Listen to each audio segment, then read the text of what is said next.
Isang buwan na koma ang aktor at konsehal na si Vandolph Quezon, noong maaksidente siya habang nagmamaneho ng kanyang kotse. Binalikan ng anak ng yumaong comedy king na si Dolphy, ang araw nang mamatay siya sa loob ng 1 minuto matapos mabangga ang kanyang sasakyan.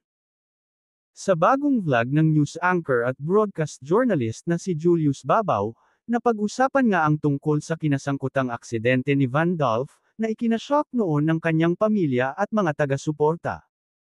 Say ng komedyante, hindi naman daw siya nagkaroon ng phobia o trauma, matapos ang naturang insidente pero naging daan ito para triplehin ang pag-iingat sa pagmamaneho.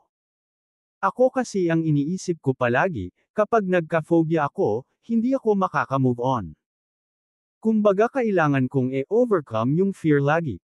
Pasalamat na lang talaga ako sa Panginoon na mayroon lang siyang plano sa akin siguro, pahayag ni Vandolph.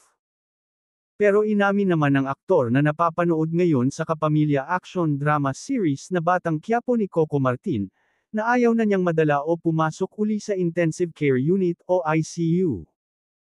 Isa raw sa mga ginagawa niya, kapag nararamdaman na niyang medyo bumibilis ang kanyang pagdadrive at automatic nang bumabagal siya.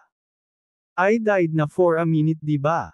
1 minute akong flatline, matapos ang aksidente. Actually, nag-cut yata ako noon eh. Tapos bumiyahe ako going to Baguio kami ng girlfriend ko. Tapos yun na, umovertake daw ako. Hindi raw ako pinagbigyan ng inovertakean ko. Malayo pa naman yung kasalubong. Hanggang sa bumabalik na ako sa likod ng inovertakean ko, bumabagal din. So hindi niya ako pinapabalik. So noong malapit na yung kasalubong ko, umiwas siya ng shoulder. Doon din ako umiwas. So doon kami nag-meet, pag-alala ni Vandolph. At nang magkamalay na siya habang nakaratay sa ospital matapos ang aksidente, ang unang tanong daw sa kanya ng doktor, ay kung anong huling bagay ang naaalala niya. Ang sagot niya, nagbabasketball daw siya. Pagdilat ko, hindi ako makagalaw. Biglang payat ako, pahayag ni Vandolph. Tanong ni Julius, meaning, matagal kang nakatulog. 1 month akong coma. 1 month akong nasa ICU. Nag-flatline ako sa helicopter, sa chopper, tugon ng anak ni Mang Dolphy.